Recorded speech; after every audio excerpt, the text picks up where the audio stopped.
저도 가입한 보험이 뭐가 있는지 잘 모르겠어요. 보험 상담을 하다 보면 가장 자주 듣는 말입니다. 보험은 여러 개 들어놓았지만 어떤 보장을 받고 있는지, 얼마나 보장되는지까지 정확히 알고 계신 분은 생각보다 많지 않습니다. 이런 이유로 최근 보험 리모델링에 대한 관심이 점점 높아지고 있습니다. 하지만 여기서 반드시 짚고 넘어가야 할 점이 있습니다. 보험 리모델링은 보험을 해지하거나 새로 가입하는 것부터 시작하는 게 아닙니다. 출발점은 언제나 하나입니다. 바로 보장 점검입니다.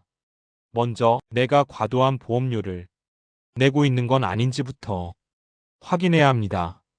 같은 연령대, 비슷한 소득 수준보다 보험료가 유독 높다면 불필요하거나 중복된 보장이 포함돼 있을 가능성이 큽니다. 특히 갱신형 보험이 많다면 주의가 필요합니다. 갱신형 보험은 처음엔 보험료가 저렴해 보이지만 나이가 들수록 보험료가 급격히 오를 수 있습니다. 결국 장기적으로는 큰 부담이 될 수 있습니다. 또 하나 중요한 점은 삶의 단계 변화입니다. 결혼, 출산, 자녀 성장, 은퇴처럼 인생의 국면이 바뀔 때마다 보험 포트폴리오도 함께 점검돼야 합니다. 20대에 필요한 보험과 50대에 필요한 보험은 같을 수 없습니다. 리모델링을 고민할 때는 반드시 총납입액을 비교해야 합니다. 당장 월 보험료가 줄었다고 해서 무조건 좋은 선택은 아닙니다. 앞으로 평생 낼 돈의 총합이 더 많아진다면 오히려 손해일 수 있습니다.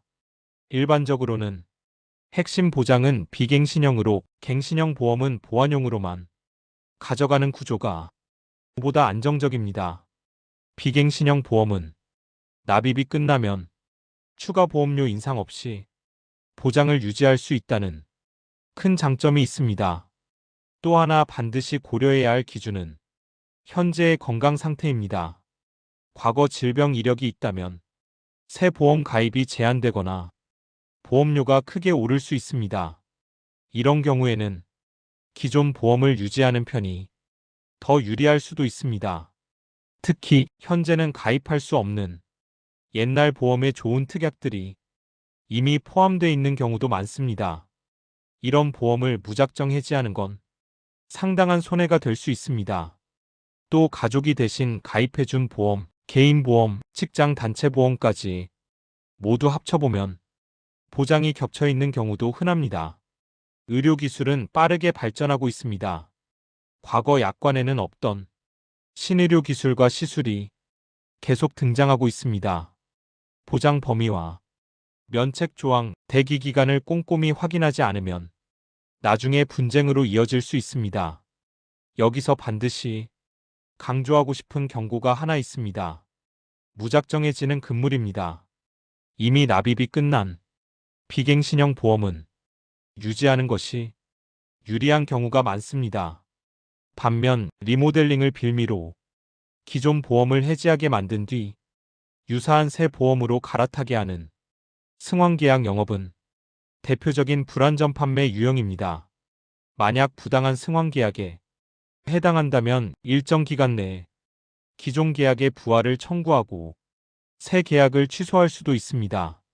필요하다면 금융감독원에 피해 구제를 요청하는 것도 하나의 방법입니다. 정리하면 보험 리모델링의 핵심은 갈아타기가 아닙니다. 제대로 아는 것, 그리고 차분히 비교하는 것입니다. 보장, 보험료 구조를 하나씩 점검한 뒤 정말 나에게 필요한 보험인지 스스로 판단하는 것, 그것이 가장 중요한 기준입니다. 영상이 도움이 되셨다면 좋아요, 알림 설정, 구독 부탁드려요.